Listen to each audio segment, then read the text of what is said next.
जहाँ तो पानी की कमी है गांव में, स्कूल की कमी है, रास्तान की कमी है और लाइटन की कमी है। और सबसे बड़ी बात है फसाद इंशाल्लाह खत्म कर देंगे गांव में। बिल्कुल तो पूरी कोशिश रहेगी थाना तक पहुंचने ना देते, दलाली खत्म।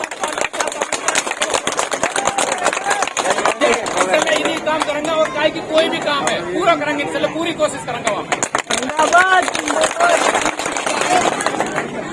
सरकारी सुविधाएं वहाँ के अलावा एनजीओ है, तो एनजीओ के यहाँ पता नहीं है किसी को। एनजीओ से बात करके वो अलग से प्रोग्राम चलाते हैं गाँव में। भाई अगर जैसे हमने लाइट का उन्हें वो दे दिया, कॉन्ट्रैक्ट दे दिया, तो पूरे गांव में लाइट वही लगाएंगे। लाइब्रेरी को दे दिया तो लाइब्रेरी सारी उनके अंडर में रहेगी। अल्लाह चाहे तो सरकारी के अलावा एनजीओ से भी हमारी पूरी कोशिश रहेगी काम गांव के लिए विकास कराने की। बिल्कुल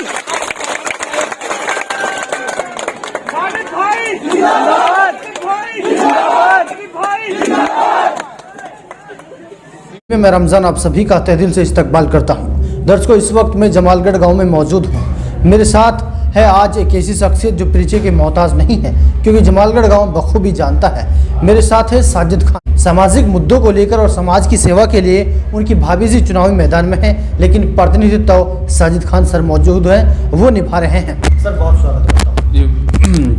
बहुत बहुत शुक्रिया आपका। हमारे गांव में एजुकेशन और आपका जो गली रास्ते होते हैं और हॉस्पिटल वगैरह, इन पे बिल्कुल ध्यान नहीं है। 15 साल से कोई विकास नहीं हुआ है। और हमारा मेनली फोकस है कि एजुकेशन पे, सैनिटेशन पे, और जो गली हैं और जो स्ट्रीट लाइट हैं वो पूरे गांव में होनी चाहिए। आप देखोगे पूरे गांव में कहीं भी एक भी स्ट्रीट लाइट नहीं है। और मेनली जो है मैं अभी कल परसों से 2-3 दिन लगातार स्कूल में गया तो मैंने देखा कि 12-12 बजे स्कूल में टीचर आ रहे हैं। सबसे कम टीचर हैं फिलहाल जो करंटली हमारे स्कूल में, बहुत कम टीचर हैं। जो टीचर हैं तो बहुत लेट आते हैं, क्योंकि हमें इस पर ध्यान देना है। और जो पुराने सरपंच हैं उनका इस तरफ ध्यान नहीं गया। जो आज के हिसाब से और जो आने वाले हिसाब से एजुकेशन बहुत इंपॉर्टेंट है। जो हमारे बूढ़े बड़े हैं, जो अनपढ़ रह गए, उनकी पार हो गई है। अब जो इससे आगे वाली जो जनरेशन आएगी वो बिना पढ़े लिखे कुछ नहीं कर सकते। तो वही हमारे मुद्दे हैं। गांव का काम है, जो कोई भी काम है, जैसे किसान जो वो मिलती थी, क्या किस्त मिलती है, वो हमारे गांव कम से कम 90% हमने उनके फॉर्म फिल कराए हैं। क्योंकि उन लोगों को पता ही नहीं था। जो करंट सरपंच है उनको मतलब ही नहीं है कि भाई फॉर्म कहाँ भरना है, क्या है, कोई मतलब नहीं है। तो लोगों में इस चीज़ के लिए उत्साह है कि वो बदलाव चाहते हैं कि भाई हमारे काम होंगे। और हमने सबसे डायरेक्ट फेस टू फेस सबसे बात करिए कि आप डायरेक्ट आइए, कोई भी काम है हम आपका काम कराएंगे जो हमसे पॉसिबल होगा। सही बात है। तो लोगों का समर्थन कैसे मिल रहा है सर? लोगों का समर्थन बहुत अच्छा मिल रहा है, बहुत अच्छा रिस्पांस मिल रहा है।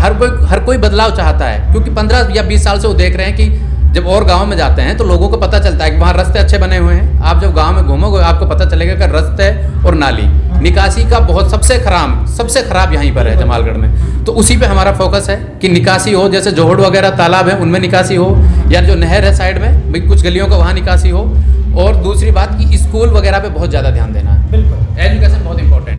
जी, जो फिरनी के दगड़े होते हैं, उनकी हालत सबसे ज़्यादा खराब है हमारे गाँव में। वही हमारा मेन मकसद है। और एक पानी की बहुत किल्लत है। जो हमारी बहन बेटी हैं, जो लेडीज़ हैं, वो बाहर तक जाती हैं सड़क पे, तो वो अच्छा नहीं लगता है। पानी को भी हमारा बहुत इंपॉर्टेंट है कि हम चाहे बोर कराएं सरकारी सुविधा से, जैसे है कि पूरी कोशिश करेंगे कि भाई पानी यहाँ तक आए, कि एक यहाँ पे चैम्बर बनाए जाएं जो बूस्टर होता है। जमालगढ़ में यहाँ पे थी पहले, बट पता नहीं सरपंच ने क्या तो अलाउ नहीं करा या यहाँ से चला गया। यहाँ पे बूस्टर पंप था कि वहाँ से जो है पानी मतलब वो सप्लाई हो सके। वो हमारा मेनली पर्पज यही है, एक तो पानी का, एक एजुकेशन का, और एक लाइन का, स्ट्रीट लाइट हैं या आपकी गली हैं, इनका निकासी करना, और जो आपके फिरनी वाले दगड़ होते हैं, यही हमारा मेनली काम। सर, वक्त की कीमत को समझते हो या आखिर में क्या कुछ कहेंगे ग्रामवासियों से? क्या चुनाव चिन्ह है, क्या अपील है आपकी? जी, ग्रामवासियों से मेरा कहना है कि विकास इंशाल्लाह हम जरूर कराएंगे। और दूसरी बात जो है भाईचारा, वो सबसे इंपॉर्टेंट है। कोई भी जिम्मेदार आदमी जो बनता है उसके लिए सबसे इंपॉर्टेंट होता है कि भाईचारा बना के रखना। इंशाल्लाह भाईचारा बन रहा है, लोग हमें एकजुट होकर वोट दे रहे हैं। जैसे जो कुनबों में जो होता है ना कि जो मतलब फिसाद वगैरह था, वो एकजुट होकर वोट दे रहे हैं। वो पहले अपना भाईचारा पूरा कर रहे हैं। आप देखोगे जो हमारे अलवी हैं, अलवी समाज है, इंशाल्लाह वो पूरी हमें वोट दे रहे हैं। उनके जो अपने कुनबे थे जिन्होंने कभी एक जगह वोट नहीं दी, वो अब एक जगह होकर वोट दे रहे हैं। और इंशाल्लाह हम पूरे खरे उतरेंगे। गांव के जो हमने वादे कर रहे हैं उन पे हम पूरा खरे उतरेंगे।